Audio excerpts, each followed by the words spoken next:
Greetings to you all once again in the precious name of our Lord and Savior Jesus Christ.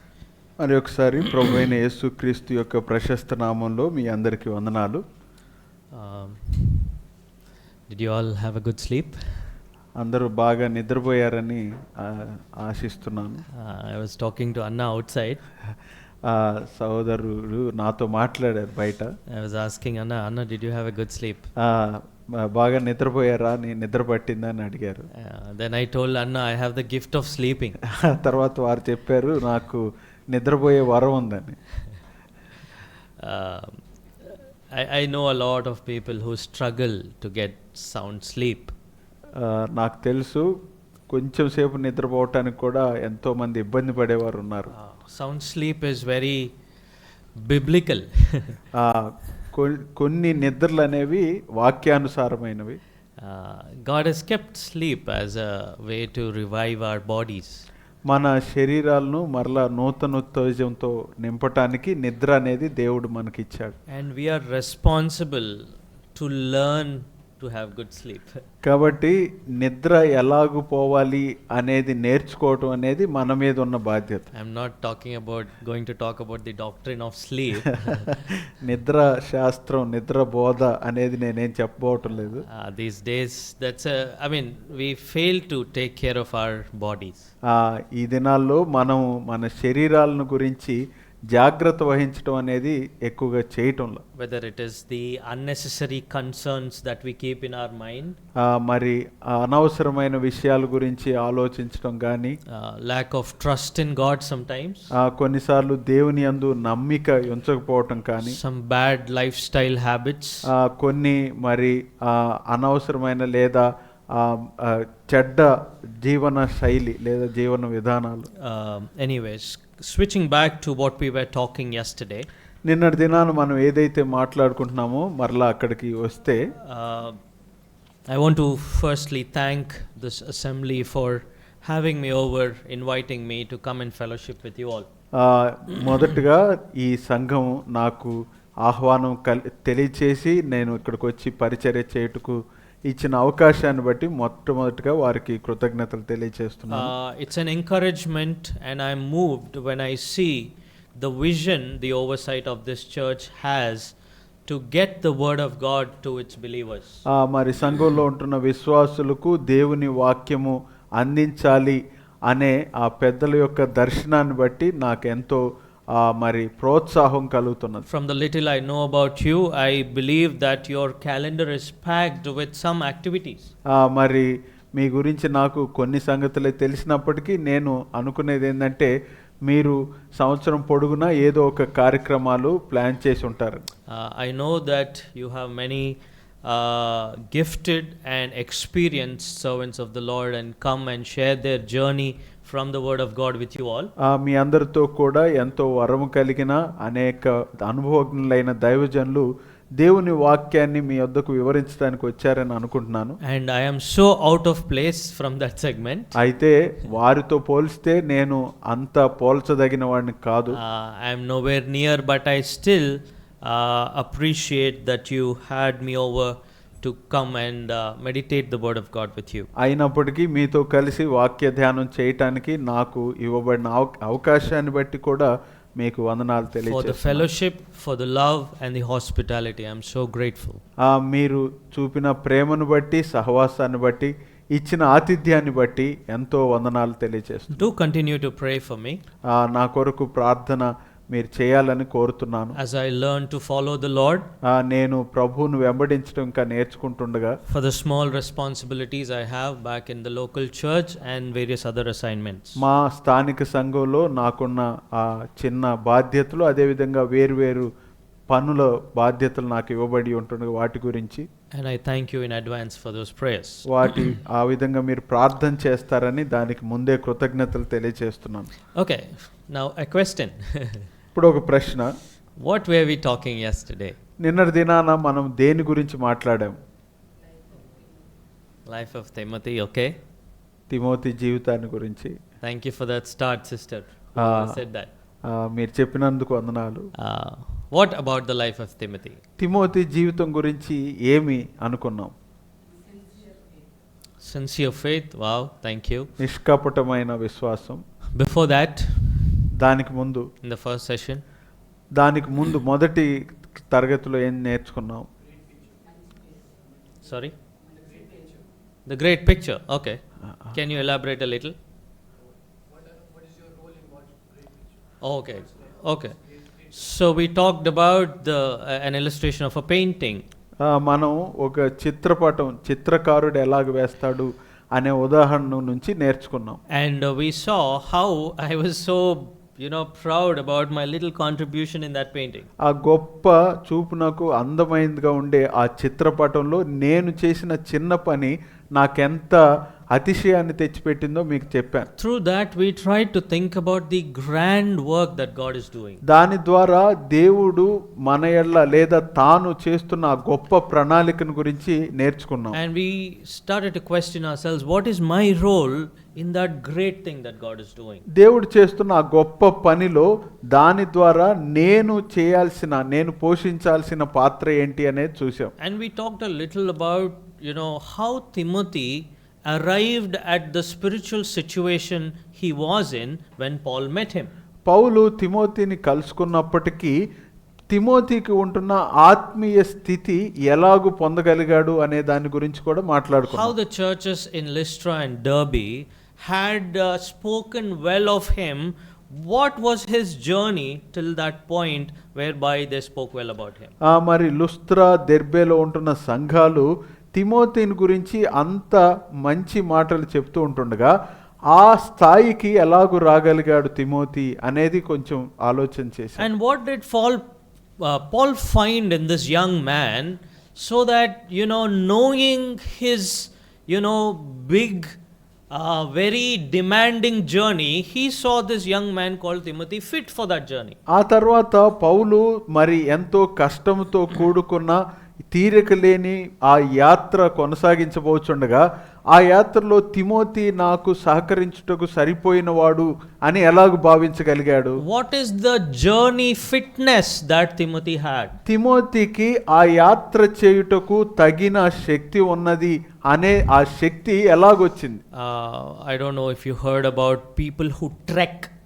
కొంతమంది కొండలు ఎక్కుతూ ఉంటారు, తెలుసు కదా. The biggest trek you can ever do in your life is the Mount Everest.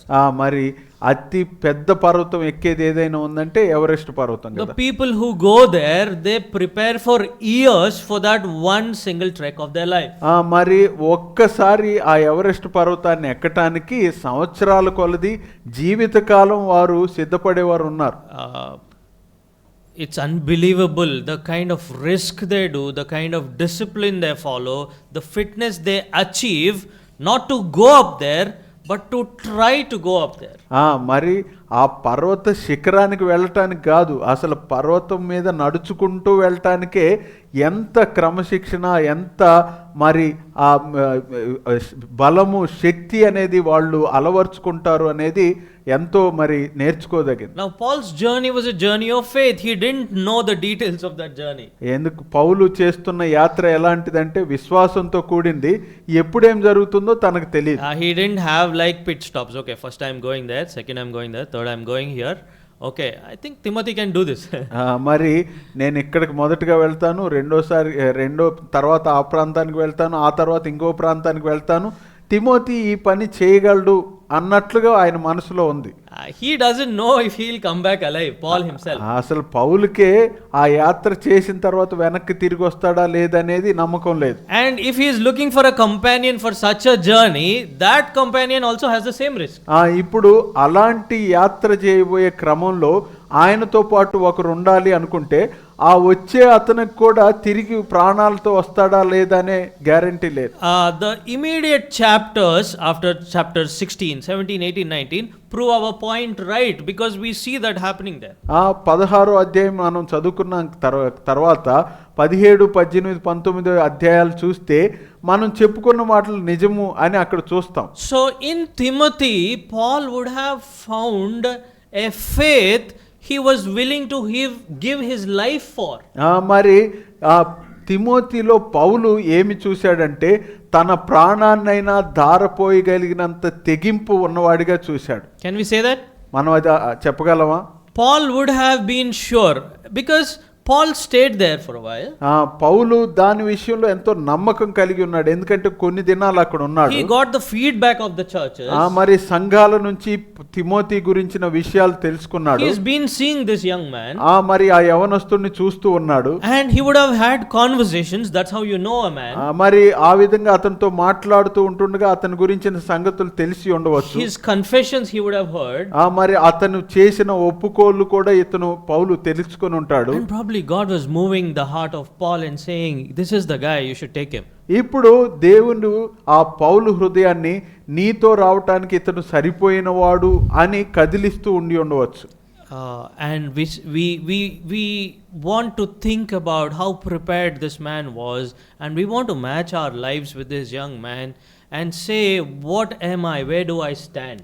ఇప్పుడు Timothy జీవితంతో మన జీవితాలను పోల్చి చూస్తూ నేను ఏ స్థాయిలో తిమోతితో పోల్చితే ఉన్నాను, ఎంతవరకు ఆ స్థాయిలో ఉన్నాను, రాగలిగాను అనేది మనం ఆలోచన చేయాలి. And what would have led this man to that position in his spiritual life? తన ఆత్మీయ స్థితిలో ఆ స్థాయికి రావటానికి ఏమేమి ఆ తిమోతిని ప్రభావితం చేసి ఉంటాయి?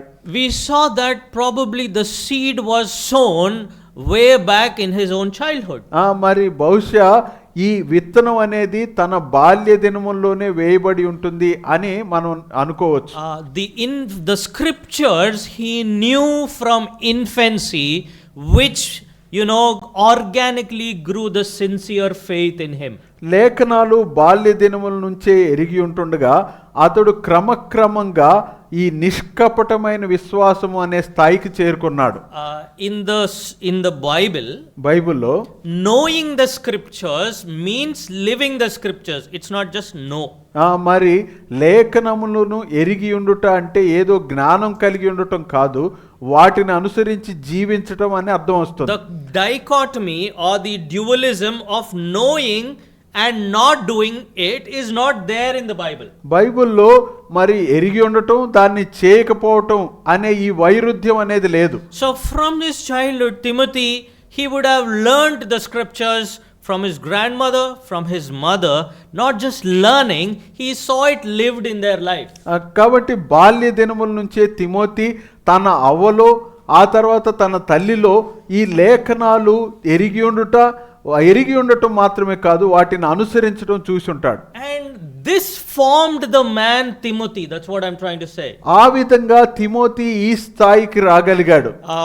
Beloved, in our churches, if there is one thing that we are lacking today, మరి మన సంఘాల్లో ఏదైనా కొదువ ఉన్నదా అని అనుకుంటే, it is the models of faith, the models of Christ, whom we can look to and say, oh, I want to be like this brother or sister. క్రీస్తు వలె జీవించే మాదిరిగా ఉన్న వారిని చూసి ఆ సహోదరుని కానీ సహోదరిని కానీ ఇలాగూ నేను కూడా జీవించాలి అనే మాదిరి కలిగిన వారు లేకపోవటమే కొదువ. Why did Christ choose the disciples? క్రీస్తు ఎందుకు శిష్యులను ఎన్నుకున్నాడు? He could have, if he just wanted gospel to go out, ఒకవేళ సువార్త వ్యాపించాలి అనుకుని ఉంటే you can write on paper and give. ఒక పేపర్లో రాసి ఇచ్చి ఉండవచ్చు కదా. Yes or no? కదా. Write nice document, heading 1 gospel. ఈ విధంగా చక్కగా ఒక దానికి పేరు పెట్టి సువార్త అని చెప్పటం. Point 1, point 2, point 3. దాని కింద 1, 2, 3 వేసుకుంటా ఒక్కొక్కటి రాసుకుంటూ వెళ్ళటం. Yes or no? That's not how gospel goes out. అయితే ఆ విధంగా రాయటం ద్వారా సువార్త వ్యాపించదు. I think it's in the Gospel of Mark where it says he chose them so that they will be with him. మరి మార్కు సువార్తలో రాయబడిందని అనుకుంటున్నాను.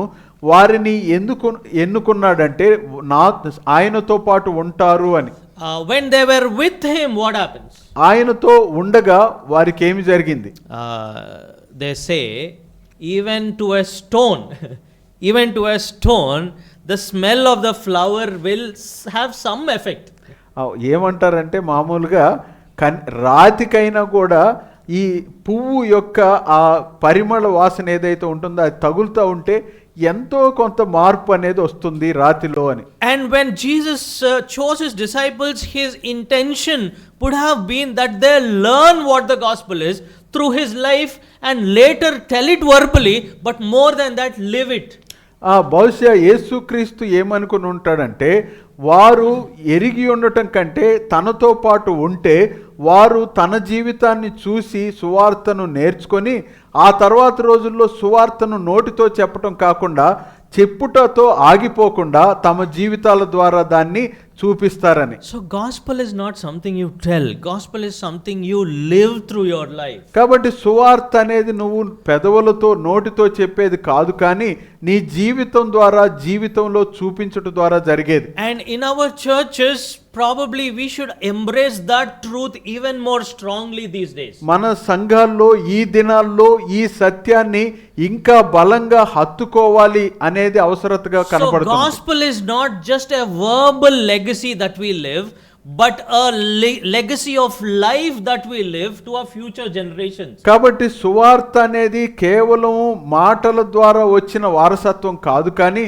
మనం జీవించిన జీవితం ద్వారా అది వారసత్వంగా మిగతా తరాలకు వెళ్తుంది. And God would have surely used that lived out gospel of the grandmother and the mother in the life of Timothy to form the man that he became one day. కాబట్టి దేవుడు ఖచ్చితంగా ఆ తిమోతి యొక్క అవ్వలో ఆ తర్వాత ఆయన తల్లిలో ఏదైతే విశ్వాసము జీవించబడిందో ఆ జీవితం ద్వారా తిమోతిలో మార్పు తీసుకుని వచ్చి ఇప్పుడు ఈ స్థాయికి రాగలిగాడు. We live in a day where, you know, there's this tension between men and women, who is big, who is right. Our rights are less, our rights are more. ఈ దినాల్లో మరి పురుషుల మధ్య స్త్రీల మధ్య సమాజంలో మరి కొన్ని ఘర్షణలు తలెత్తున్నాయి. ఎవరు గొప్ప ఎవరు తక్కువ అని, లేకపోతే మరి ఏది చేస్తే గొప్ప అనేది ఈ విధంగా ఉన్నాయి. There is question about why shouldn't women preach, and I mean, I know it's irrelevant here, but there are these questions. మరి కొన్ని ప్రశ్నలు కూడా ఉన్నాయి, ఇక్కడ చెప్పటానికి అవసరం లేదు, కానీ స్త్రీలు ఎందుకు బోధించకూడదు అనే ప్రశ్నలు కూడా ఉన్నాయి. That's what God has kept. మరి దేవుడు ఏదైతే ఉంచాడో చెప్పాడో అదే. I believe Timothy's grandmother never had a podium. She preached her life, and her life is written in this word of God. మరి నేను అనుకునేది ఏంటంటే, తిమోతి యొక్క అవ్వ ఎప్పుడు ప్రసంగ వేదిక దగ్గరకు వచ్చి బోధించలేదు, కానీ ఆమె జీవితం ద్వారా జీవించి ఉంటుండగా ఆ జీవించిన జీవితం ఇప్పుడు మనకు రాయబడింది. And the grandson she brought up in the fear of the Lord went places and took care of churches. కాబట్టి ఆమె ఏ మనవడినైతే పెంచుతూ వచ్చిందో అతడు ఆ విశ్వాసాన్ని పెంపొందించుకొని వేర్వేరు స్థలాలకు వెళ్ళి దేవుని కోసం భయంతో జీవించాడు. One person recently I read somewhere.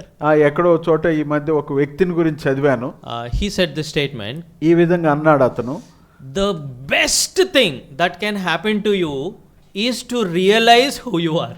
మరి నువ్వు చేయగలిగిన అతి గొప్ప పని ఏదైనా ఉన్నదంటే నాకు నేనుగా మీకు మీరుగా నేనేమై ఉన్నానని ఎరగటమే. It sounds funny and simple. ఇది ఎంతో నవ్వులాటగా ఉన్నట్టుంటుంది, but it's a very profound truth. అయితే ఇది ఎంతో గమనించదగిన సత్యం. To recognize God as God and yourself as human and shut up and listen to God, that's the best thing that can happen to you. కాబట్టి దేవుణ్ణి దేవునిగా నన్ను నేను మానవునిగా గ్రహించి దేవుని సన్నిధిలో ఉన్నాను, నా నోరు మూసుకొని ఉంటాను, నువ్వు చెప్పేది వింటాను అని గుర్తెరగటమే. If God has kept a certain ministry restricted to man, that is restricted to man, period. మరి దేవుడు గనక కొన్ని పరిచర్యలను పురుషులకు మాత్రమే పరిమితం చేస్తే అది వారి మాత్రమే పరిమితమై ఉన్నది, ఇంక మనం దానికి ఏమీ వాదించాల్సిన అవసరం లేదు. You are not sure whether you will get up from where you are sitting and walk out of this door.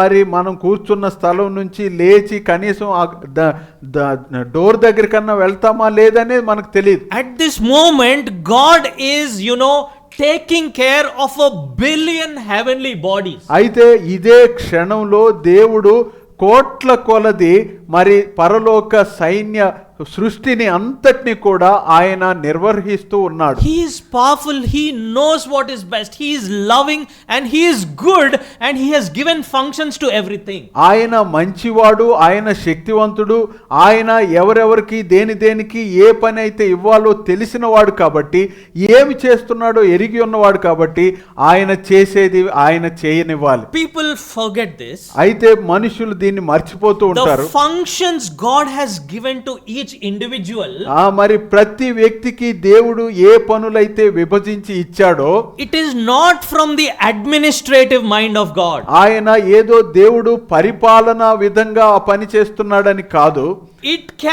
It can be an administration, ఒకవేళ అది పరిపాలన లాగా కనబడవచ్చు, but the functions flow from the goodness of God. అయితే ఆయన అప్పజెప్పే పనులు ఏవైతే ఉన్నావో అవి దేవుని యొక్క హృదయంలోని మంచితనం నుంచి వస్తూ ఉంటాయి. God didn't say, okay, this man can do this right, this person can do this right, that's why I am giving. మరి దేవునికి తెలుసు ఈ వ్యక్తి ఈ పని బాగా చేయగలడు, మరొక వ్యక్తి మరొక పని బాగా చేయగలడు, కాబట్టి నేను ఆ పని వారికి అప్పగిస్తున్నానని అంటూ ఉంటాడు. Before allocating their functions, అయితే వారికి ఆ పనులను అప్పజెప్పుటకు ముందుగా those functions assigning flows from the immeasurable wisdom and immeasurable goodness of God. ఆ పనులు అప్పజెప్పే క్రమంలో దేవుడు కలిగి ఉన్న ఆ జ్ఞానము, అనిర్వచనీయమైన జ్ఞానము నుంచి మన గురించి ఆయన తెలుసుకొని ఉన్న ఆ విషయాలన్నిటి నుంచి ఆయన ఆ పనులు అప్పజెప్పుతాడు. You don't know a damn thing what will happen to you tomorrow. రేపు ఏమి జరుగుతుందో అనేదే మనకు తెలియదు. He's been taking care of humanity and the universe since eternity past. మరి నిత్యత్వము నుంచి కూడా ఆయన ఈ విశ్వాన్ని అంతటిని, మానవాళిని అంతటిని గురించి జాగ్రత్త వహిస్తూ వస్తున్నాడు. He knows how to rule this universe. కాబట్టి ఈ విశ్వాన్ని ఎలాగూ ఏలాలో ఆయన బాగా తెలిసి ఉన్నవాడు. He wrote it in this book. Just close your mouth and open your ears. కాబట్టి వాటన్నిటిని ఆయన లేఖనాల్లో వ్రాసి ఉంటుండగా మన నోరు మూసుకొని మన చెవులు తెరుచుకుందాం. The functions God has given to women, the functions God has given to man, it's very clear. పురుషులకు స్త్రీలకు దేవుడు ఏదేదైతే పనులు అప్పగించాడో అవి విస్పష్టంగా ఉన్నాయి. That's not something people want to listen to. అయితే వినటానికి మనం అంతగా ఇష్టపడం. That's okay. అయితే కానివ్వండి, you are not here to be accepted by people. ఇక్కడ మనం చెప్పేది అందరూ అంగీకరించాలని చెప్పటం లేదు. You are here to say what is there in this book. ఇక్కడ ఈ గ్రంథంలో ఏదుందో చెప్పటానికే నిలబడ్డాం. As simple as that. అంతే. So God used the women who were before him in his life to form a part of Timothy. మరి Timothy యొక్క ఆ వ్యక్తిత్వంలోని కొంత భాగాన్ని ఆయనకు ముందుగా జీవించిన స్త్రీల నుంచి ఆ విధంగా కావటానికి దేవుడు వారిని ఉపయోగించుకున్నాడు. It's a beautiful way that God weaves things. మరి దేవుడు అల్లే క్రమం అనేది ఎంతో అద్భుతంగా ఉంటుంది.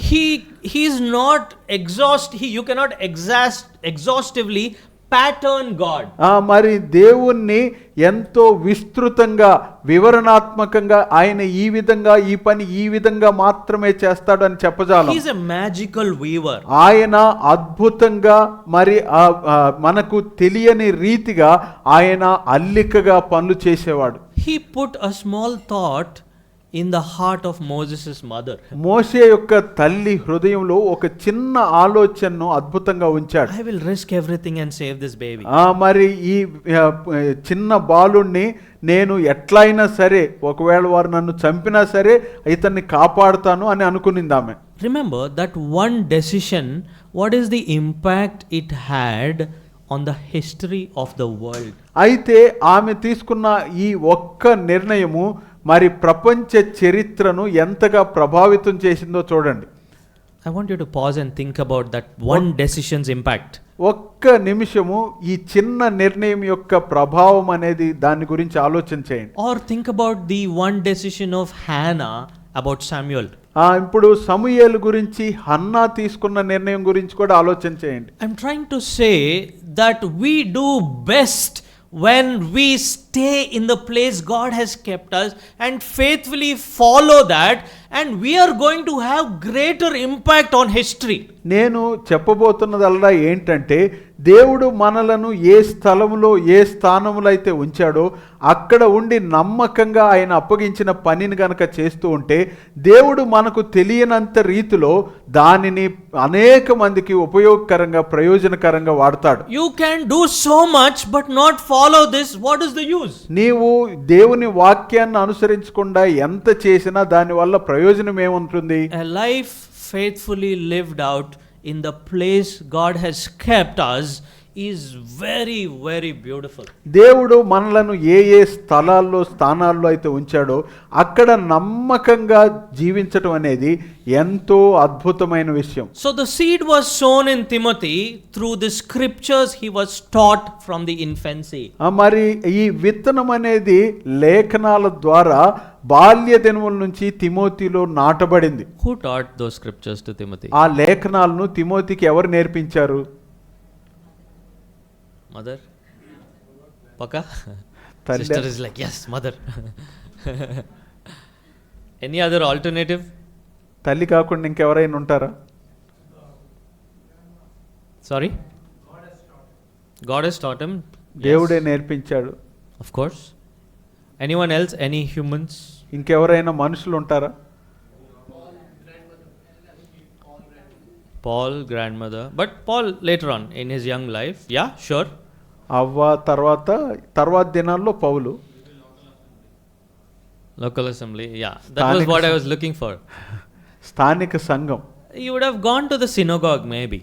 బహుశా సమాజ మందిరానికి వెళ్ళి ఉంటాడు. He had a Jewish mother. It's very specifically mentioned there. అక్కడ యూదురాలి కుమారుడు అనగా ఆయన తల్లి యూదురాలు అని వ్రాయబడింది. Who would be the teacher in the synagogue? మరి ఇప్పుడు ఆ సమాజ మందిరంలో ఎవరు బోధించుండేవాళ్ళు? I'm just trying to say how intricately things are connected.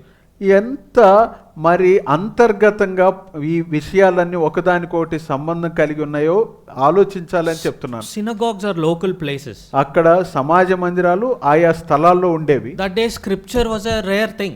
ఆ దినాల్లో లేఖనం అనేది ఇంతగా లేదు. Who would have had access to scriptures in the synagogue, which probably Timothy would have gone to, imagining. Timothy వెళ్ళిన సమాజ మందిరంలో లేఖనాలు ఎవరికి అందుబాటులో ఉండుండేవి? Who would have in those days had the discipline and the thirst for word of God, which was rare. మరి ఆ దినాల్లో అరుదుగా ఉంటున్న దేవుని వాక్యం నేర్చుకోవాలి అనే ఆ తృష్ణ అపేక్ష ఎవరికి ఉండి ఉంటుంది? And who would have preached those scriptures in that synagogue? ఆ సమాజ మందిరంలో ఈ లేఖనాలను ఎవరు బోధించి ఉంటారు? Are you understanding? అర్థమవుతుందా? Some rabbi. ఎవరో ఒక రబ్బీ. What if that rabbi thought, hey, no, it's a small job, I want big job.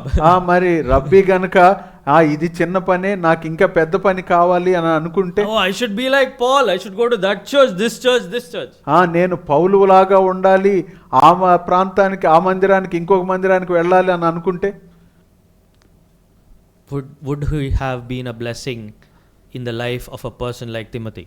అలా అనుకునుంటే మరి తిమోతి జీవితంలో ఒక ఆశీర్వాద కారకుడిగా ఆ రబ్బీ ఉండేవాడా? In the journey wherever Timothy went, probably he would have looked back at his life and said, I learned the scriptures from that man, I am grateful to him. Timothy ఎక్కడెక్కడికైతే వెళ్ళాడో అప్పుడు వెనక్కి తిరిగి చూసుకొని నాకు లేఖనాలు నేర్పించిన ఆ రబ్బీకి ఎంతో కృతజ్ఞతలు అని తరచుగా చెప్పుకొని ఉండేవాడు. Yes or no? కదా? What if that rabbi was very ambitious and did not look at Timothy? No, not this guy, I want big church. ఆ రబ్బీ గనక తిమోతిని చూడకుండా ఇంత చిన్నవాడితో నేనేం చెప్తాను, నాకు పెద్ద సంఘం కావాలి అని అనుకుంటే, today you go out, you meet pastors who are so ambitious. ఈ రోజుల్లో బయటకు వెళ్తే ఈ పాస్టర్లు చాలా ఎక్కువ ఆశిస్తున్నారు. What I'm trying to say is that is all noise. నేను చెప్పేది ఏంటంటే అది కేవలం శబ్దం. That is not the word of God. అది దేవుని వాక్యం కాదు. In the little that God has kept you, if you serve faithfully, the grander outcomes it can lead to you cannot imagine. దేవుడు ఏ చిన్న విషయంలో నిన్ను ఉంచి ఉంటుండగా అక్కడ నమ్మకంగా ఉన్నట్లయితే దేవుడు ఏ గొప్ప పనిలో నిన్ను ఆ పాత్రగా వాడుకుంటున్నాడు అనేది మన ఊహకు మించినదిగా ఉంటుంది. Maybe God has given you one soul. Be faithful with that soul and work on that soul. దేవుడు ఒకవేళ నీకు ఒకే ఆత్మని ఇచ్చి ఉండవచ్చు, అయితే ఆ ఒకే ఆత్మ ఎడల నమ్మకంగా ఉండి అతన్ని పెంపొందించుటకు కృషి చేయాలి. You don't know what that soul is going to do in the future. ఎందుకంటే భవిష్యత్తులో ఆ ఆత్మ ఏ విధంగా ప్రయోజనకారకుడు అవుతాడో మనకు తెలియదు. You don't know who brought Billy Graham to faith. మరి బిల్లీ గ్రాహంను విశ్వాసంలోనికి తెచ్చిన వారి గురించి ఆలోచిస్తే, this is not things that our brethren children should be knowing, but now is the situation that we should hear those things, because I don't want us to fall prey to the noise outside. మరి brethren పిల్లలు ఇవన్నీ వినాల్సిన అవసరం లేదు, కానీ ఇప్పుడు బయట ఉన్న పరిస్థితుల రీత్యా ఇలాంటి సంగతులు తెలుసుకోవటం ఎంతైనా క్షేమకరం అని అనిపిస్తున్నది. In your local assembly, the little responsibility God has given you, be faithful, and growth is something God will organically bring out in you. మరి నీ స్థానిక సంఘంలో నీకేదైతే చిన్న పని అప్పగించబడిందో ఆ పనిలో గనక నమ్మకంగా ఉన్నట్లయితే క్రమక్రమంగా దేవుడు తన గొప్ప ప్రణాళికలో దాన్ని పాలు పొందేటట్లుగా చేస్తాడు. Faithfulness and the appetite for the glory of God, these two are very key. దేవుని విషయంలో దేవునికి నమ్మకంగా ఉండట, దేవుని మహిమ విషయమై అపేక్ష కలిగి ఉండట అనేది ఎంతో అవసరమైనది. Later on, Paul at the end of his life look at these three beautiful lives, the grandmother, mother and Timothy, and he has the guts and the dare to say it is sincere faith. ఆ తర్వాత దినాల్లో పౌలు తిమోతిని, ఆయన అవ్వను, ఆయన తల్లిని చూస్తూ మరి ఇప్పుడు ధైర్యంగా చెప్పగలుగుతున్నాడు, ఇతనిది వారిది నిష్కపటమైన విశ్వాసం. There is no mix. ఇందులో కల్తీ లేదు, మిశ్రమం లేదు. There is no duplicacy or hypocrisy in their faith. ఇందులో మరి కల్తీ గాని వేషధారణ గాని లేదు. It is proper top notch quality. ఇది అత్యున్నత ప్రమాణాలు కలిగిన విశ్వాసం. Made with the costliest material. ఎంతో మరి విలువ కలిగిన వస్తువులతో చేయబడింది. Beautifully crafted. ఎంతో మరి అద్భుతంగా రమ్యముగా అల్లిక చేయబడింది. The purest form it can be. అది ఉండదగిన అత్యంత ఖచ్చితమైన రూపంలో ఉంది. That is the meaning of the word sincere, which Paul used for Timothy and his predecessors. Timothy గురించి, తన అవ్వ తల్లిల గురించి మాట్లాడుతున్నప్పుడు నిష్కపటమైనది అనే మాట ఇక్కడ పౌలు వాడిన దానికి అర్థం అదే. Let's go further. ఇంకా ముందుకెళ్దాం. Come with me to Philippians chapter 2. Philippi పత్రిక 2వ అధ్యాయానికి రండి. We shall read verses 19 until 23. 19 నుంచి 23 వరకు చదువుదాం. Philippians chapter 2 verses 19 till 23. Philippi పత్రిక 2వ అధ్యాయం 19 నుంచి 23 వరకు. నేనును మీ క్షేమము తెలుసుకొని ధైర్యము తెచ్చుకొని నిమిత్తము తిమోతిని శీఘ్రముగా మీ యొద్దకు పంపుటకు ప్రభువైన యేసునందు నిరీక్షించుచున్నాను. మీ క్షేమ విషయమై నిజముగా చింతించువాడు అతని వంటి వాడు ఎవడునూ నా యొద్ద లేడు. అందరూ తమ సొంత కార్యములనే చూచుకొనుచున్నారు గాని యేసుక్రీస్తు కార్యములను చూడరు. అతని యోగ్యత మీరు ఎరుగుదురు. తండ్రికి కుమారుడు ఎలాగు సేవ చేయునో అలాగే అతడు నాతో కూడా సువార్త వ్యాపకము నిమిత్తము సేవ చేశాను.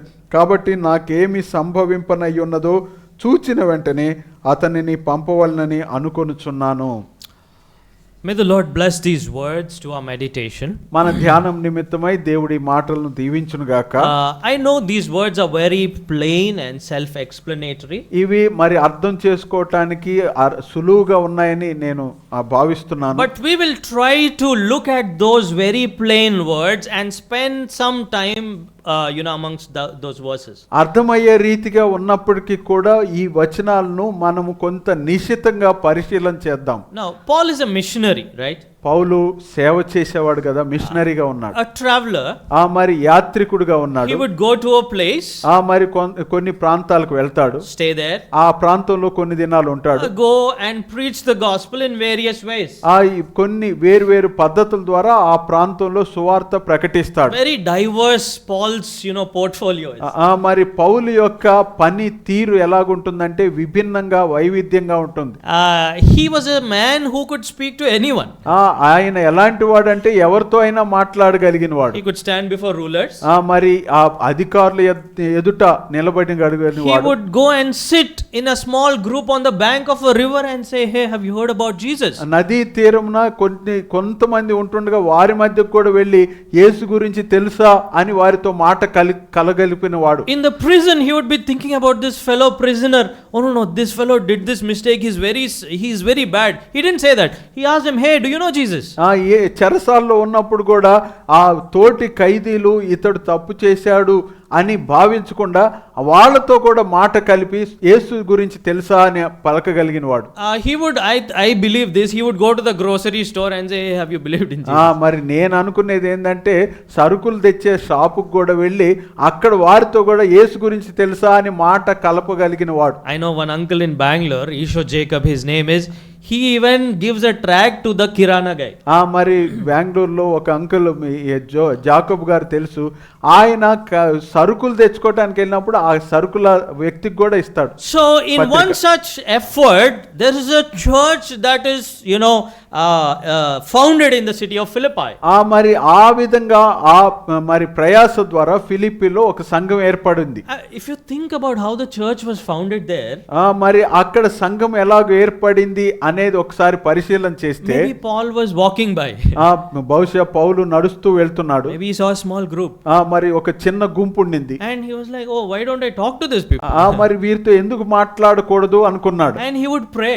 ఆ తర్వాత ప్రార్థించాడు. He would share. ఆ తర్వాత వాక్యాన్ని పంచుకున్నాడు. They would accept. ఆ తర్వాత వారు అంగీకరించారు. He would follow up. ఆ తర్వాత వారిని క్రమక్రమంగా పెంచుతూ వచ్చాడు. There is a church. ఆ విధంగా సంఘం ఏర్పడింది. That is how evangelism happens. ఆ విధంగా సువార్త విస్తరిస్తూ వచ్చింది. Why I am telling this is, ఎందుకు నేను చెప్తున్నానంటే, when you are walking on the road or when you are sleeping, when you are reading the word, those are the moments when the Spirit of God would be speaking to you. నీవు road మీద నడుస్తున్నా లేకపోతే నిద్రపోతున్నా ఇంకే పని చేస్తున్నా చదువుతున్నా ఆ క్షణాల్లో కూడా ఆత్మ నీతో మాట్లాడుతూ ఉంటాడు. A constant sensitivity of your heart and mind to listen to any possible thing God would want to speak to you is very important. మరి దేవుడు ఏదైతే నీతో మాట్లాడదలుచుకున్నాడో మాట్లాడుతూ ఉంటుండగా దానిని వినటానికి అవసరమైన సున్నితత్వం ఎప్పుడు కలిగి ఉండుట అనేది ఎంత అవసరం. In that moment, your ear to that situation and listening and obedience to lead to a way bigger door for the kingdom of God. ఆ క్షణంలో గనక ఆత్మ మాట్లాడుతున్న మాటను గనక విని విధేయత చూపిస్తే అది దేవుని ప్రణాళికలో గొప్ప ఫలితాన్ని తెచ్చిపెడుతుంది. The church in Philippi, the letter to the Philippians is a testament to that truth.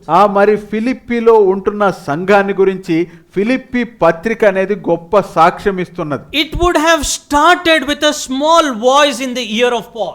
మరి అది అంతా కూడా పౌలు చెవిలో ఒక మెల్లని స్వరము వినబడుచుండగా ప్రారంభమై ఉంటుంది. See how beautiful the gospel is. సువార్త అనేది ఎంత రమ్యముగా ఉన్నదో ఒకసారి So a ఆలోచించండి. church started in Philippi. ఆ విధంగా ఫిలిప్పీలో సంఘం ఏర్పడింది. And Paul would, the man that he is not just a sharing of the gospel and he's done.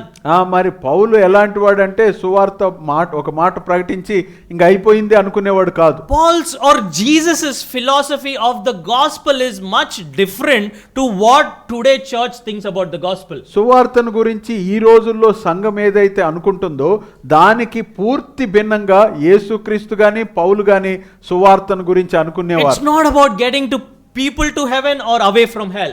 అది పరలోకానికి ప్రజలను తీసుకెళ్ళటం లేదా నరకానికి వెళ్ళటం అనే దాంతో ఆగిపోదు. It was about returning the heart of the human being towards its creator. అది ఎలాంటిదంటే మరి మనుష్యుల హృదయములను సృష్టికర్త వైపు తిప్పే పని. It's about retuning the repairing of the heart for what it has lost all those days. ఆ దినాలన్నిట్లో కోల్పోయిన దినాలన్నిట్లో ఈ హృదయం ఏదైతే కోల్పోయిందో అది తిరిగి లయబద్ధం చేయుట అనేది సువార్త పని. To rewind humanity back to Genesis. మరి మనుష్యులను తిరిగి ఆదికాండం వైపు దేవుని వైపు మళ్ళించటం. To undo the fall. మరి ఏదైతే పతనమైందో దాన్ని తిరిగి మార్పు చెందించుట, పునరుద్ధరించుట, to implement God's original plan of ruling the universe through man. ఆ మనుష్యుని ద్వారా ఈ విశ్వాన్ని ఏలబడుట అనే దేవుని ప్రణాళిక ఏదైతే ఉందో దాన్ని తిరిగి కార్యరూపం తెచ్చుట. It's not like about raise your hand and done, click pictures and put, which is today's work. ఈ రోజుల్లో అయితే కేవలం సువార్త చెప్పి చేతులు ఎత్తండి అని చెప్పి ఫోటోలు తీసుకొని అయిపోయింది అని అనుకునే వాళ్ళు ఉన్నారు. After years of this church, this man is sitting in a prison, but his heart is still with those people to whom he shared the gospel and thinking about how they are doing. ఇప్పుడు అనేక సంవత్సరాలు అయిపోయింది ఫిలిప్పీలో సంఘం ఏర్పడి.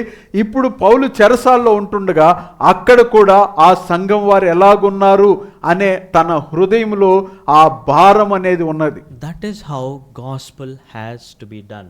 ఆ విధంగానే సువార్త జరగాలి.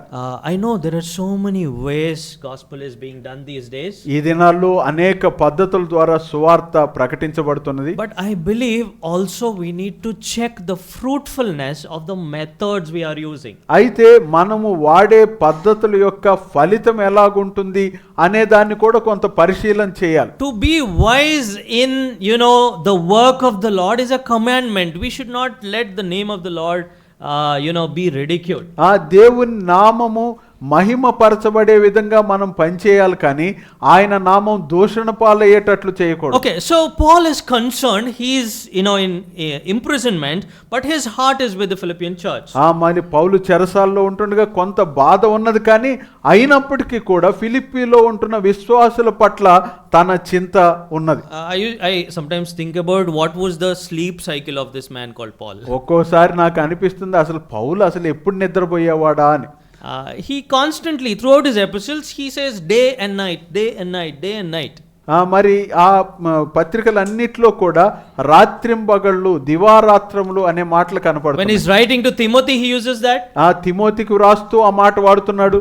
When he's writing to the Philippian church in chapter 1, he uses that. Philippi పత్రిక మొదటి అధ్యాయంలో కూడా అదే మాట వాడుతున్నాడు. He is a man, I believe, had nothing about himself. His heart was always thinking about others. అతడు ఎలాంటి వాడంటే తన గురించి తాను అసలు ఏమీ పట్టించుకోకుండా మిగతా వారి గురించి మాత్రమే పట్టించుకునేవాడుగా ఉన్నాడు. I preach the gospel to that guy. How much he would have grown in the time. Maybe that was what Paul was thinking. పౌలు ఎలా భావించి ఉండాడు అని అనుకుంటే, నేను సువార్త ఒక వ్యక్తికి అందించాను కదా, ఇన్ని సంవత్సరాల తర్వాత అతడు ఆత్మీయంగా ఏ స్థితిలో ఉన్నాడు అని. Not just the individual, that group of people, what would they be doing right now? That was what Paul was thinking. ఒక వ్యక్తి గురించి మాత్రమే కాదు, కొంతమందికి సువార్త ప్రకటించి ఉండగా వారందరూ ఇప్పుడు ఏ విధంగా ఆత్మీయ స్థితిలో ఉన్నారు అని భావిస్తూ ఉండవచ్చు. Did some false teacher creep in and try to meddle with the seed which I sowed in their hearts? He would be thinking. వారి హృదయాల్లో నేను నాటిన విత్తనం ఏదైతే ఉందో దాన్ని ఏ అబద్ధ బోధకుడైనా వచ్చి కలుషితం చేస్తున్నాడా అనే భావన కూడా అతని ఆలోచనలో ఉండి ఉండవచ్చు. So he was a follow up man. కాబట్టి అతడు నిరంతరం కూడా వారి బాగోగుల గురించి ఆలోచిస్తూ ఉన్నాడు. He sent people. ఆయన ప్రజలను, వ్యక్తులను పంపించాడు. He wrote letters. వారికి పత్రికలు రాశాడు. He prayed for them. వారి గురించి ప్రార్థన చేశాడు. Why did he do all that? ఇవన్నీ ఎందుకు చేశాడు? Where did all those actions come from? అవన్నీ, ఆ పనులన్నీ ఏ విధంగా వచ్చినాయి? The answer for that we have in these verses. దానికి జవాబు ఈ వచనాల్లో ఉంది. Verse 20. 20వ వచనం. Can we read that? చదువుదాం. మీ క్షేమ విషయమై నిజముగా చింతించువాడు అతని వంటి వాడు ఎవడును నా యొద్ద లేడు. Oh my God. That is the answer for the question, why is Paul thinking about somebody somewhere? మరి ఎక్కడో ఉన్న ఒక వ్యక్తి గురించో ఇంకొకరి గురించో ఎందుకు పౌలు ఆలోచిస్తున్నాడు అనే దానికి జవాబు ఇదే. The answer is he has a deep concern. మరి దానికి జవాబు ఏంటంటే వారి పట్ల అతనికి ఎంతో లోతైన శ్రద్ధ ఉన్నది. Of course, that's talking about Timothy actually. ఇక్కడ నిజానికి తిమోతి గురించి మాట్లాడుతున్నాడు. But the situation, the context, the need to write about Timothy's concern came because Paul had a concern and that's why he wanted to send Timothy. కానీ Timothy యొక్క శ్రద్ధను గురించి వ్రాస్తున్నాడంటే ఆ శ్రద్ధ పౌల్లో కూడా ఉండి ఉంటుంది కాబట్టే రాయగలిగాడు. Now, let us stay there on those words for a while. కొన్ని నిమిషాల పాటు ఈ వచనాల గురించి ఆలోచన చేద్దాం. What is concern? ఆయన దేన్ని గురించి ఆలోచిస్తూ ఉన్నాడు? Okay, the meaning of the word concern, what is that? మరి శ్రద్ధ కలిగి ఉండుట, వారి బాగోగుల పట్ల జాగ్రత్త వహించుట అనేది ఏమి తెలియచేస్తుంది? Okay, I'll elaborate the question more. ఇంకా వివరంగా ఈ ప్రశ్న అడుగుతాను. What is there in Timothy's heart or Paul's heart which can be called as concern? Why did it come and what is it? పౌలు హృదయంలో కానీ తిమోతి హృదయంలో కానీ వారి క్షేమమును గూర్చి చింత అనేది ఎలా కలిగింది, ఎప్పుడు కలిగింది, అసలు దాన్ని చింత అని ఎలాగ చెప్పగలం?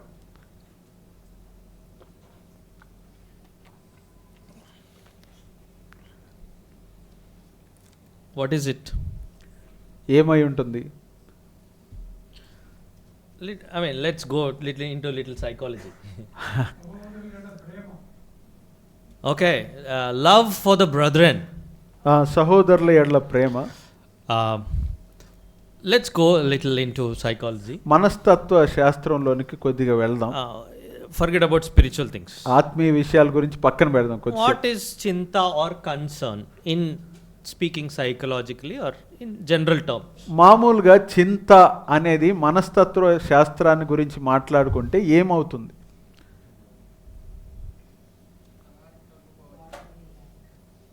What we lack? మనకి ఏదైతే లేదో దాని గురించా?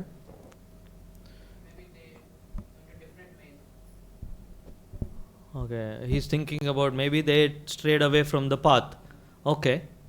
ఒకవేళ వారు పక్కదారి పట్టి ఉండొచ్చు అని అనుకోవచ్చా? Okay, little more zoomed out view, like ఇంకా కొంచెం ఎక్కువగా ఆలోచన చేద్దాం. means we are how do I say this?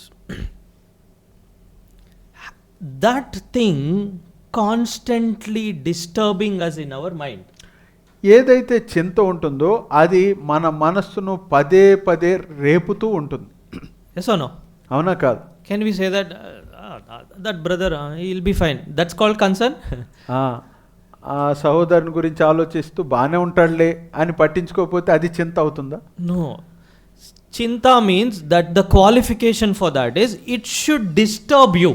చింత అనే దానికి అర్థం ఏంటంటే అది నిన్ను పదే పదే కలతకు గురి చేస్తూ ఉంటుంది. Right?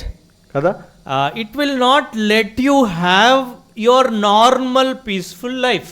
అది నిన్ను కుదురుగా కూర్చోనివ్వదు. So that is the qualification of that. అదే చింత అని మనం అర్థం చేసుకోవాలి. So anything and everything don't tag as concern. కాబట్టి దేన్ని బట్టే దాన్ని చింత అని చెప్పవద్దు. It has a sacredness, it has a standard. అది చింత అని చెప్పుకోవటానికి కొన్ని అర్హతలు ఉన్నాయి. Now why is that thing disturbing that person?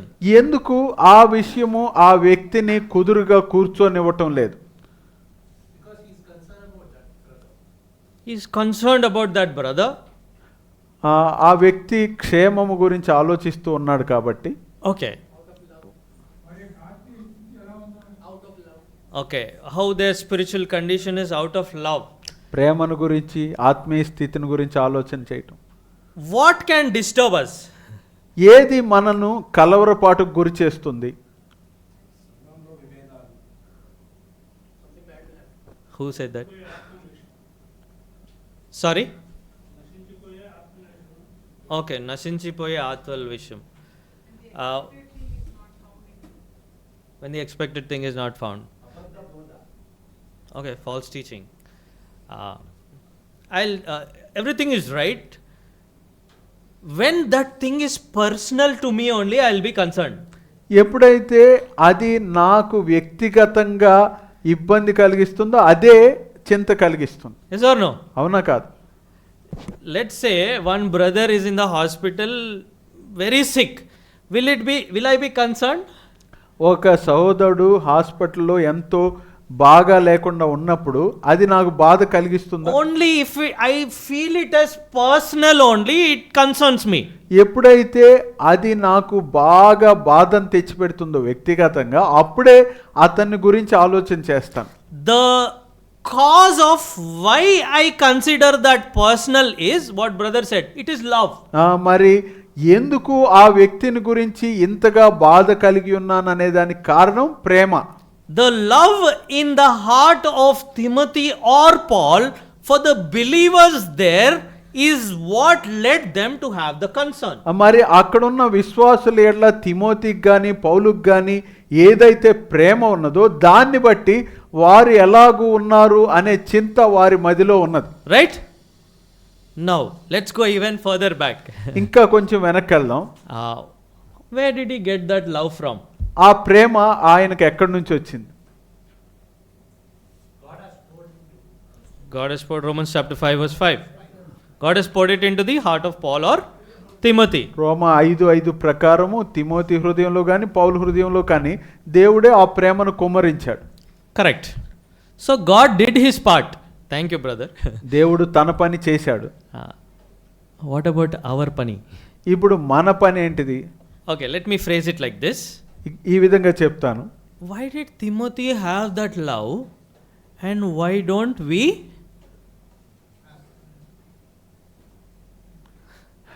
తిమోతికి అలాంటి ప్రేమ ఎందుకుంది, మనకెందుకు లేదు? Same God. Brother said Romans chapter 5 verse 5, God poured it into one person, two person's heart. Everyone. రోమా 5:5 ప్రకారం అందరి హృదయంలో అదే ప్రేమను దేవుడు కుమ్మరించాడు కదా. Then why did Timothy? Uncle? Yes. Thank you, uncle.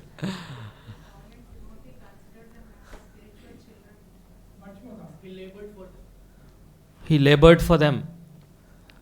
వారి కొరకు ప్రయాసపడ్డారు. You are not helping me in my argument. Yes, he labored for them, but why did he labor for them? That's వారి the question. కొరకు ప్రయాసపడ్డాడు సరే, కానీ ఎందుకు ఆ విధంగా ప్రయాసపడాల్సి వచ్చింది? And why God has not kept it in us? We are not? Why? Including me. Why? దేవుడు వారి హృదయంలోనే ఎందుకు ఆ బాధ్యత ఉంచాడు, మన హృదయంలో ఎందుకు ఆ భారం లేదు? Why? How does that responsibility come? If simple. Final question. How does that responsibility come? ఆ బాధ్యత ఎలాగూ వస్తుంది అనేది ఇప్పుడు మనం చూడాలి. Being loyal. నమ్మకంగా ఉండటం. It's a very important question to ask. Where do I get that love from? ఆ ప్రేమను నేను ఎక్కడి నుంచి పొందగలను అనేది ముఖ్యమైన ప్రశ్న. I want us to think a little about that. కొద్దిసేపు దాని గురించి ఆలోచన చేయండి. If God's love is poured into every heart immeasurably, why is it that every heart is not responding back in love back to God and doing his work? కొలతలేనంతగా దేవుని ప్రేమ ప్రతి వ్యక్తి హృదయంలో కుమ్మరించబడి ఉంటుండగా అదే స్పందనను మనము అందరూ ఎందుకు కలిగి ఉండలేకపోతున్నాం? Okay, they love other things more than the spiritual thing, but why? ఆత్మీయ విషయాల కంటే మిగతా విషయాలను ప్రేమిస్తున్నామంటే ఎందుకు? Why they are loving other things? ఎందుకు మిగతా విషయాల పట్ల Where is ఎక్కువ the ప్రేమ? problem? సమస్య ఎక్కడ? Lack of association and fellowship with God. దేవునితో సహవాసం లేకుండుట. The love which God poured into our hearts, మరి దేవుడు మన హృదయాల్లో ఏ ప్రేమనైతే కుమ్మరించాడో, God has also kept a spiritual exercise on our part to dwell on that love. ఆ ప్రేమను గురించి మనము కార్యం చేయటానికి మనం చేయాల్సిన ఆత్మీయ పనులు కూడా దేవుడు మన మీద ఉంచాడు. But even before that, అయితే దానికి ముందుగా sometimes even the very seed of the gospel could have gone wrong in our heart. ఒకవేళ అసలు ఒక్కొక్కసారి దేవుని సువార్తను గురించిన విత్తనమే మన హృదయాల్లోనికి తప్పుగా వెళ్ళి ఉండవచ్చు. Whether we have truly understood his love or that true love has been poured into our hearts could be a question. Very rare, but could be a question. మరి చాలా అరుదుగా అనిపించే ప్రశ్న ఏంటంటే ఆ ప్రేమ నిజముగా నా హృదయంలోనికి నిజంగా వచ్చిందా, అది నిజమైన ప్రేమైనా పోయబడింది అనేది. In the same book, in the same chapter, in verse 12, Paul says the believer, along with what God is doing, has a responsibility towards God in salvation. మరి ఇదే అధ్యాయంలో 12వ వచనంలో రక్షణ గురించి చెప్తూ పౌలు దేవుడు ఏమైతే చేశాడో దానిని కొనసాగించే విషయంలో మన మీద కూడా బాధ్యత ఉంది అంటున్నాడు. In our everyday sanctification part of our salvation, we work along with God. దేవునితో కూడా మనము అనుదినము పరిశుద్ధత కలిగి ఉండే క్రమంలో మనం చేయాల్సిన బాధ్యత కూడా ఉంది. It is what we need to do in also along with what God is sovereignly doing. దేవుడు ఏదైతే సార్వభౌమాధికారంతో చేస్తున్నాడో అదే సమయంలో మన వైపు నుంచి మనం చేయాల్సిన పని కూడా ఉంది. Otherwise Paul wouldn't write continue working out your salvation. అందుకనే మీ రక్షణను కొనసాగించుకొనుడి అని పౌలు రాసి ఉండేవాడు కాదు. Probably the everyday exercise of dwelling on that immeasurable love of God is missing in our life. బహుశా ఆ కొలత లేని ప్రేమ ఏదైతే కుమ్మరించాడో దేవుడు దాన్ని గురించి మనం చేయాల్సిన ఆత్మీయ సాధన చేయటం లేదు. Maybe we have not understood what love means. బహుశా ఆ ప్రేమ అంటే మనకు అసలైన అర్థం కాలేదేమో. In its truest sense, if we say that God loved us, దేవుడు నన్ను ప్రేమించాడు అనేది చక్కగా ఉన్నదున్నట్లుగా అర్థం చేసుకుంటే, and if we don't know that he unconditionally committed himself to us, మనకు ఆయన షరతులు లేకుండా అప్పగించుకున్నాడు మన కొరకని నమ్మితే, which is what love is according to the Bible, Bible ప్రకారం ప్రేమ అంటే అదే అని చెప్తూ ఉంటుండగా, and if that commitment through us does not unconditionally flow out to others, ఆ ప్రేమ మన నుంచి కూడా షరతులు లేకుండా మిగతా వారికి ప్రవహించకుండా ఉంటే, which is what happened in the life of Paul and Timothy in the book of Philippians for the Philippian church. Philippi సంఘాన్ని గురించి ఫిలిప్పీకి పౌలుకు తిమోతికి ఏదైతే ప్రేమ ఉందో అలాగే ఉండకుండా ఉంటే, then probably our very definition of love is wrong. బహుశా ఆ విధంగా చూస్తే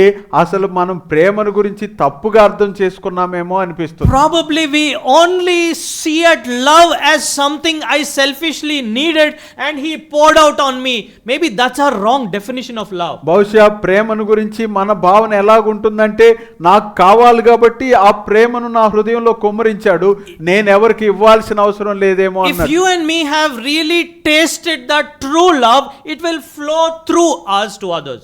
నీవు నేను గనక ఆ నిజమైన ప్రేమను రుచి చూసి ఉంటే తప్పకుండా ఆ ప్రేమ మిగతా వారికి ప్రవహిస్తుంది. That is the definition of true love. ఆ నిజమైన ప్రేమకు నిర్వచనం ఇదే. The divine love which has been showered on us.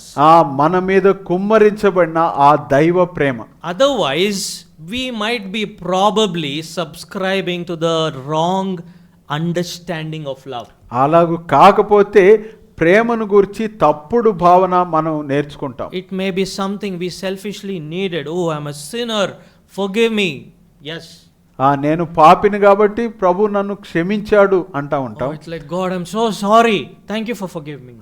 ప్రభువా నన్ను క్షమించు, నన్ను రక్షించినందుకు క్షమించినందుకు వందనాలు. That definition does not take into account the fuller picture of love. అయితే ఈ మాటలే చెప్తే గనక ప్రేమను గూర్చిన పరిపూర్ణ నిర్వచనం అనేది మనం ఇంకా అర్థం చేసుకున్నట్లే The fuller proper picture of love is true only when we live out that love and do it towards others. మరి ఎప్పుడైతే ఆ పరిపూర్ణ ప్రేమ మనము జీవించి మిగతా వారికి ఆ ప్రేమను అందిస్తామో అప్పుడే దానిని పూర్తిగా అర్థం చేసుకున్నట్టు. It's there in the Bible. I am not cooking it up. బైబిల్లోనే ఉంది ఇది, నేను సొంత మాటలతో చెప్పడం లేదు. If you love me, నన్ను ప్రేమించినట్లయితే you will obey my commandments. నా ఆజ్ఞలను గైకొందురు. You may obey my commandments. నా ఆజ్ఞలను మీరు గైకొంటే గైకొనవచ్చు అన్నాడా? Jesus foresaw all these possibilities and said that statement, if you really love me, you will obey. ఇన్ని విధాలుగా అర్థం చేసుకుంటారని యేసుకు తెలుసు కాబట్టే ఆయన ఖచ్చితంగా ఆ మాట వాడాడు, మీరు నన్ను ప్రేమించినట్లయితే నా ఆజ్ఞలను గైకొందురు. So what can be termed as or coined as love?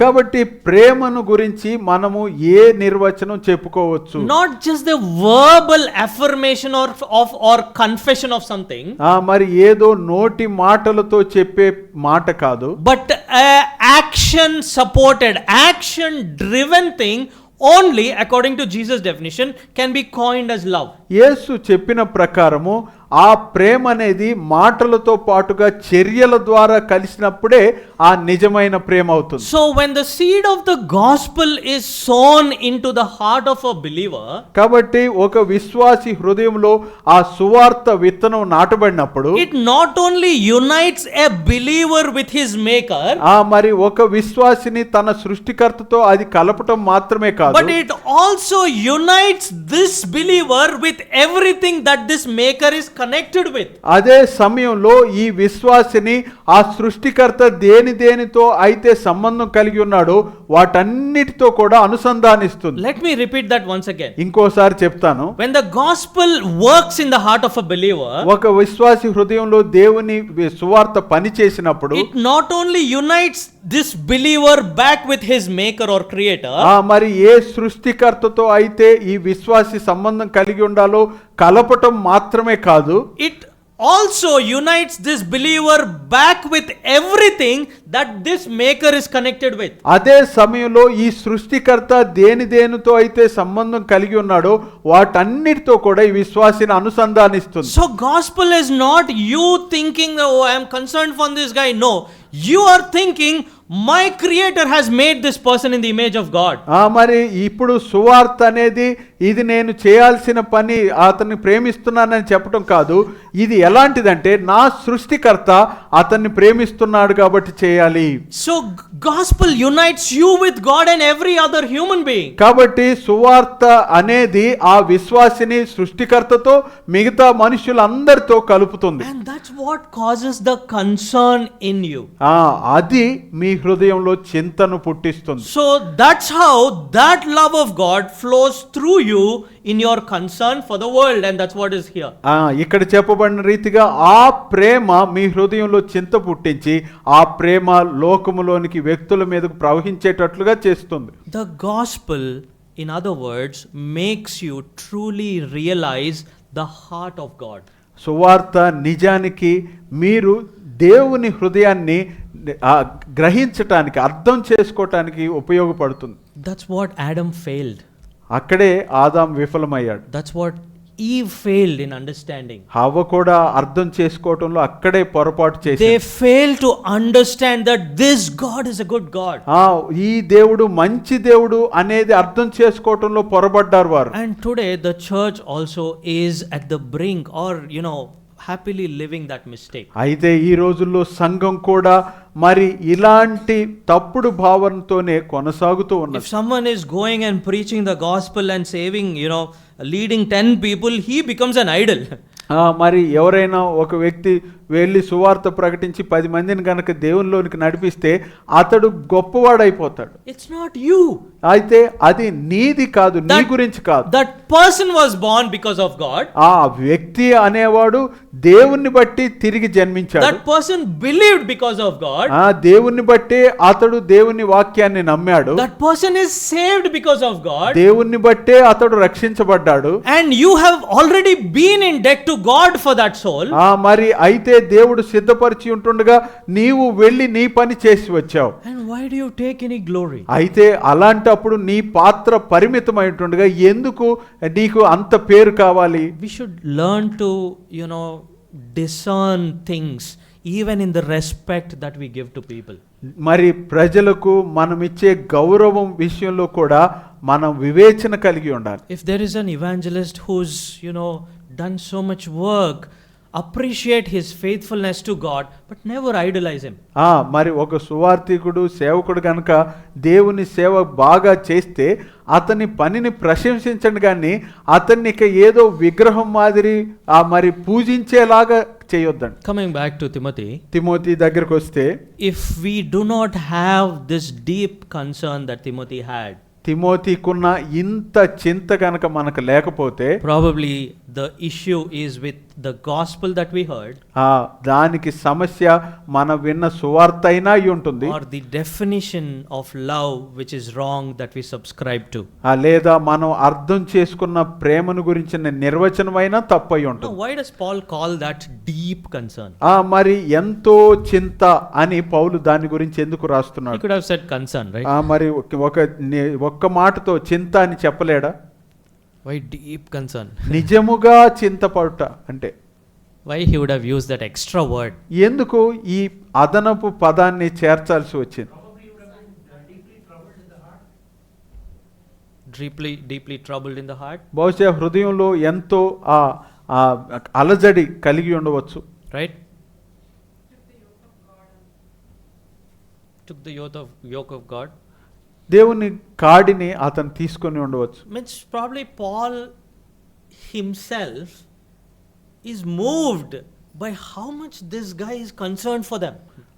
బహుశా పౌలే తిమోతి వారిని గురించి ఎంతగా ఆలోచిస్తున్నాడనేది చూసి ఈయన హృదయంలో అంత అలజడి ప్రారంభమైంది. He had to use that word to do justice to the emotion which is there in the heart of Timothy. Timothy హృదయంలో వారి పట్ల అంత చింత ఉండటాన్ని చూసి ఇప్పుడు పౌలు హృదయంలో మరింత చింత మొదలైంది. To correctly express that, Paul had to use two words, deep and concern.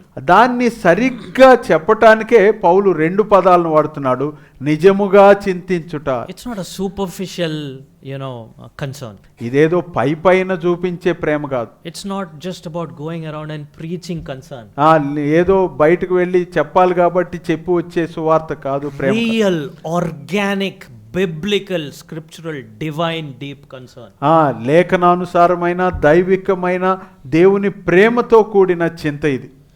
We saw a baby called Timothy learning the scriptures, and here we see a young man, a pastoral concern having for the church. మనం ఇప్పుడే చూసాము బాల్య దినముల్లో లేఖనాలు నేర్చుకున్న Timothy ఇప్పుడు యవనస్తుడై మరి సంఘముల ఎడ్ల విశ్వాసుల ఎడ్ల ఎంతో చింత కలిగిన తిమోతిని, ఆ కాపరి చింతను కలిగి ఉన్న తిమోతిని చూస్తున్నాం. What a picture this man gives of the Christ that he followed. ఆయన ఏ క్రీస్తునైతే వెంబడించాడో ఆ క్రీస్తును ఎంతగా ప్రదర్శిస్తున్నాడో చూడండి. In 1 Timothy we see that the whole point of scriptures is pure love. మరి మొదటి తిమోతి పత్రికలో మనం చూస్తే మరి నిష్కపటమైన హృదయం నుండి పుట్టునదే దైవ భక్తి అంటున్నాడు. The aim of or the goal of all instruction is for pure love to come and reach the people. మరి లేఖన సారాంశం అంతా కూడా ఆ నిజమైన ప్రేమ మన హృదయంలో కలిగి ప్రజలకు దాన్ని అందించుట. 1 Timothy chapter 1 verse 5. మొదటి తిమోతి పత్రిక 1వ అధ్యాయం 5వ వచనం. But the aim of our instruction is love that comes from a pure heart, a good conscience and a sincere faith. ఉపదేశ సారమేదనగా పవిత్ర హృదయము నుండి మంచి మనస్సాక్షి నుండి నిష్కపటమైన విశ్వాసము నుండి కలుగు ప్రేమయే. Oh my God, we are learning so much of the word. మరి ఈ పదాన్ని గురించి ఎంతో నేర్చుకుంటున్నాం. We are learning so much from the Bible, the scriptures. లేఖనం నుంచి, బైబిల్ నుంచి మనం ఎంతో నేర్చుకుంటున్నాం. According to Paul and the Holy Spirit, what is the goal of all that? మరి పౌలు గురించి ఆలోచిస్తే, తిమోతి గురించి ఆలోచిస్తే దీని వెనుక ఉన్న ఉద్దేశం ఏంటిది? Love from a pure heart. పవిత్ర హృదయం నుండి కలుగు ప్రేమ. If there is one goal that we all should have for our Christian lives, it is this goal, love that comes from a pure heart. మన జీవితాల్లో ఏదైనా గురి కలిగి ఉండాలి విశ్వాసంగా అనుకుంటే అది ఇదే. ఏంటిదంటే పవిత్ర హృదయం నుండి పుట్టే ప్రేమ. Learning to love is something God has called us for. మరి ప్రేమించుట నేర్చుకోవాలి అనే దానికి దేవుడు మనల్ని పిలుస్తున్నాడు. He loved us, so we learn to love others, him and others. మరి ఆయన మనలను ప్రేమించాడు కాబట్టి ఇప్పుడు తిరిగి ఆయన్ను ప్రేమించడానికి, ప్రజలను ప్రేమించడానికి మనం స్పందించాలి. That is the mission of our Christian life. మన క్రైస్తవ జీవిత గురి అదే. We don't evangelize because we don't have love. మనకు ప్రేమ లేదు కాబట్టి సువార్త We ప్రకటించలేకపోతున్నాం. don't have concern for fellow believers because that love is lacking. మరి మన తోటి సహోదరుల యెడల చింత ఎందుకు లేదంటే ప్రేమ కొదువుగా ఉన్నది And కాబట్టి. this love is lacking because our love for him is lacking. ఈ ప్రేమ ఎందుకు కొదువుగా ఉన్నదంటే దేవుని యెడల ఉండాల్సిన ప్రేమ మనకు లేదు Probably కాబట్టి. the seed is wrong or our responsibility of everyday exercise is going wrong. ఒకవేళ విత్తనమైనా తప్పుడుదై ఉండొచ్చు, లేదా మనము అనుదినము చేయాల్సిన సాధన ఏదైతే ఉందో అదైనా సరిగ్గా చేయలేకపోతుంది. Being regenerated every morning with his love and living that the whole day, probably that's not happening in our life. ప్రతి ఉదయమున ఆయన ప్రేమతో మనము తాజాగా మారి మరలా అదే ప్రేమను మిగతా వారికి అందించడంలో విఫలమవుతున్నాం. Maybe we don't even deserve to say the word to God that I love you. ప్రభువా నిన్ను ప్రేమిస్తున్నాను అని చెప్పటానికి కూడా మనకు యోగ్యత లేదేమో అనిపిస్తుంది. Because we are not obeying his command. ఎందుకంటే ఆయన ఆజ్ఞలు మనం గైకొనలేకపోతున్నాం. But look at a young man here. He is somewhere else, but his heart is somewhere else. అయితే ఈ యవనస్తుని చూడండి, అతడు ఎక్కడో చోట ఉన్నాడు, ఆయన మనస్సు లేదా హృదయం మాత్రం మరొక చోట ఉన్నది. We'll close soon. తొందరగా ముగిద్దాం.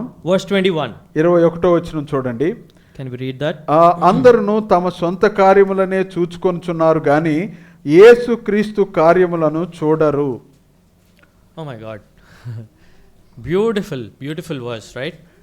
ఎంతో మంచి వచనం ఇది. It's talking about all of us. Till now about Timothy. ఇప్పుడు దాకా తిమోతి గురించి, ఇప్పుడు అందరి గురించి మాట్లాడుతుంది. Right? We are all in that others. మరి అందరూ అనే దాంట్లో మనం కూడా ఉన్నాం.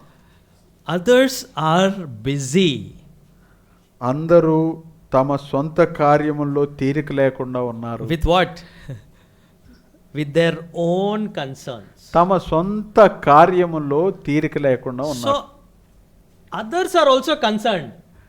మరి మిగతా వారు కూడా కొద్ది గొప్ప చింత కలిగి ఉన్నారు. Not things of God. దేవుని విషయంలో కాదు. Which concern? అయితే ఏ విషయంలో చింత? Their own concerns. తమ సొంత విషయాల పట్ల స్వార్థంతో. Okay. Why do we love the other things or our own things? ఎందుకు మన విషయాల గురించి కానీ లేదా దేవునికి సంబంధించని విషయాల గురించి ప్రేమిస్తాం? Because we do not know how to prioritize things. We are not placing God in the first place. Okay, we are not placing God in the first place. దేవుణ్ణి మొదటి స్థానంలో ఉంచటం లేదు కాబట్టి. Same thing, right?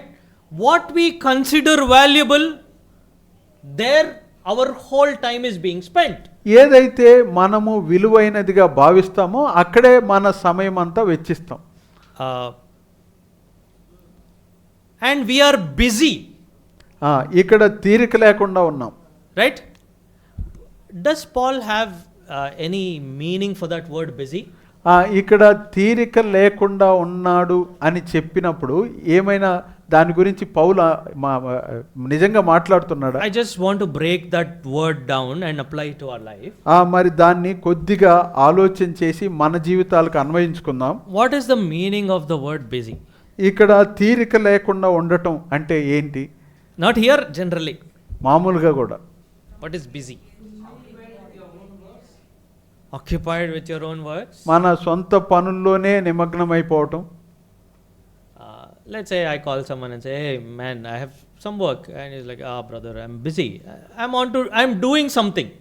మరి ఎవరైనా ఏదైనా పనికి పిలిస్తే ఏదో పనిలో ఉన్నాను అని మన సొంత పనుల్లోనే ఉండిపోవటం. Busyness can be for both good things and bad things. మంచి పనులకైనా చెడ్డ పనులకైనా దేనికైనా తీరిక లేకుండా ఉండవచ్చు. Like some, I think sister or someone used the word prioritize. మరి సహోదరులు చెప్పినట్లుగా ప్రాధాన్యతలు సరిగ్గా ఉంచుకో. From the book of Genesis, we know that God has kept something called a 24-hour day. ఆది కాండం నుంచి కూడా మనం చూస్తే దేవుడు 24 గంటల దినాన్ని ఉంచాడు. These days some people say, oh brother, I wish there was 36 hours. కొంతమంది 36 గంటలు ఉంటే బాగుండు అనేవాళ్ళు ఉంటారు. I understand their emotion. వారి మాటల వెనక ఆలోచన నాకు తెలుసు. But God in all his wisdom kept 24 hours. అయితే దేవుడు తన సొంత జ్ఞానంలో ఒక దినాన్ని 24 గంటలతో నింపాడు. Maybe if 24 hours is not sufficient, something is wrong. 24 గంటలు కూడా నీకు సరిపోవటం లేదంటే ఏదో లోపం ఉంది. So there is the 24-hour format God has kept. కాబట్టి దేవుడు ఈ 24 గంటలు అనే దానితో ఒక దినాన్ని ఏర్పాటు And చేశాడు. whatever you do, you can only do in that 24 hours. కాబట్టి నీవు చేసిన ఏదైనా చేసినప్పటికీ అది చేసేదంతా ఈ 24 గంటల్లోనే చేయాలి. What is the medically or generally ideal time for sleeping?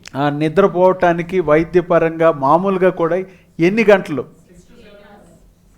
6 to 7, 8, okay. 6, 7 లేదా 8 గంటలు.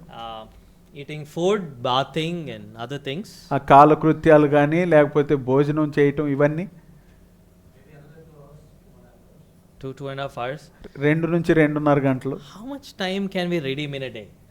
మరి సరే, How much time can we redeem in a day? మరి ఎంత సమయాన్ని మనము ఒక దినంలో ప్రయోజనకరంగా వాడగలం?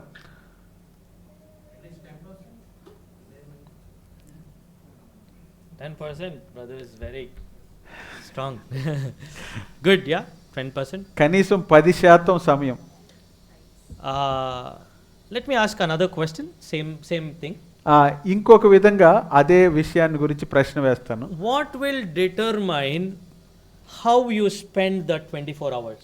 24 గంటలు నువ్వు ఎలాగూ గడుపుతావు అనేది ఏది నిర్ధారిస్తుంది? Right? What determines how you spend those 24 hours? ఈ 24 గంటలు ఏవైతే ఉన్నావో అవి ఎలాగూ గడుపుతావు అనేది దేన్ని బట్టి అది నువ్వు చేస్తావు? Sleep you cannot miss. నిద్ర పోకుండా ఉండలేం. Eating you cannot miss. తినకుండా ఉండలేం. Work you cannot miss. పని చేయకుండా ఉండలేం. Studying you cannot miss. చదవకుండా ఉండలేం. Family time you cannot miss. కుటుంబ సమయం కూడా కోల్పోలేం. What are the things you can miss? అయితే ఏదేది కోల్పోగలం? Anna is already laughing. ఇప్పటికే నవ్వుతున్నారు. We miss the main point in life. మనము అసలు ఉండాల్సింది కోల్పోతున్నాం. The main thing in the 24 hours which actually should define the whole 24 hours or add value or meaning to that 24 hours, that we miss. 24 గంటలకి ఏదైతే విలువ తెస్తుందో లేదా ఆ 24 గంటల్ని ఏదైతే సజీవంగా ఉంచగలుగుతుందో దాన్ని అసలు మనం చెప్పటం. You work so you have to get something to eat. మరి నీవెందుకు పని చేస్తావంటే పోషించబడాలి కాబట్టి. But you eat so that you live. నీవు జీవించాలి కాబట్టి తింటావు. But why you live? అయితే ఎందుకు జీవిస్తున్నావు? That is connected to who gave you that work.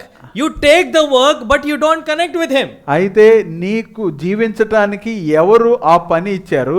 ఆ పని చేసి అసలు దీనికి అంతటికి మూల కారణాన్ని మర్చిపోతావు. You live so you can glorify him. నీవు ఎందుకు జీవించాలంటే ఆయన్ను మహిమపరచటానికి. But if you don't connect with him, there is no glory in anything that you're doing throughout the day. నీవు కనుక ఆయనతో సరి అయిన సంబంధం కలిగి ఉండకపోతే రోజులో ఇప్పుడు నువ్వు ఏం చేసినా ఆ రోజులో అదంతా నిష్ప్రయోజనమే. How much ever earn you earn, it does not make sense. నీవు ఎంత సంపాదించినా దానికి అసలు ప్రయోజనమే ఉండదు. Because that's not the point of life. ఎందుకంటే అదే జీవితం కాదు. You are busy but for no reason. మరి నీవు తీరిక లేకుండా ఉన్నావు కానీ అసలు ఎందుకు తీరిక లేకుండా ఉంటున్నావో అనేది తెలియకుండా ఉన్నావు. If there is a small kid, ఒక చిన్న పిల్లవాడు కనుకుంటే do you expect any accountability from him? అతని నుంచి నీవేమన్నా జవాబుదారీతనం ఆశిస్తావా? He's a kid, that's what you say. ఎందుకంటే పిల్లవాడు అని చెప్తాం. He can sleep all day. అతడు రోజంతా కూడా నిద్రపోవచ్చు. That's good for kids actually. పిల్లలకు నిద్రపోవటం మంచిదే. So what is the difference between a kid who slept all day and a believer who spent all day without any purpose to it? మరి ఒక చిన్న పిల్లవాడు రోజంతా నిద్రపోవటానికి ఒక విశ్వాసి రోజంతా ఏ గురి గమ్యం లేకుండా జీవించటానికి వ్యత్యాసం ఏంటి? Same? Can we think little further? ఇంకొంచెం ఆలోచన చేద్దాం. It is like innocent, and he's been, God has given the wisdom. In spite of it, he's trying to. Let's improvise. This kid is innocent. ఆ పిల్లవాడైతే మంచి చెడ్డలు ఎరిగినవాడు. This human being is not innocent. అయితే ఈ పెద్దగా పెరిగిన ఈ వ్యక్తి అతడు మంచి చెడ్డలు ఎరిగినవాడే. What with the precious blood of Christ? మరి క్రీస్తు యొక్క విలువైన రక్తంతో కొనబడ్డాడు. Your employer might be giving you 1 lakh at the end of your month, or 50,000, 20,000, whatever it is. నెలకొచ్చేసరికి నీవు ఎక్కడైతే పనిచేస్తున్నావో వారు జీతంగా నీకు 1,00,000 మరికొంత ఎంతో కొంత ఇస్తూ ఉండవచ్చు. But this God gave his life, his blood for you. అయితే ఈ దేవుడు నీ కొరకు తన ప్రాణాన్ని తన రక్తాన్ని ఇచ్చాడు. Don't work and your job is gone. మరి నీవు గనక పని చేయకపోతే నీ ఉద్యోగం ఊడిపోతుంది. Now which court God can go and say, I gave my blood for this guy, is not working for me or living for me? అయితే ఇప్పుడు దేవుడు ఏ న్యాయస్థానానికి వెళ్ళి ఈ వ్యక్తి గురించి నేను ప్రాణాన్ని ఇచ్చాను, రక్తాన్ని ఇచ్చాను, అయినా నా కొరకు జీవించట్లేదు అని చెప్పాలి? He is the supreme court. ఆయనే అత్యున్నత న్యాయాధికారి. He cries within himself probably. బహుశా ఆయన లోపలే దీని గురించి దుఃఖపడుతూ ఉండవచ్చు. These fellows go and work for someone who gives them, some paper at the end of the month.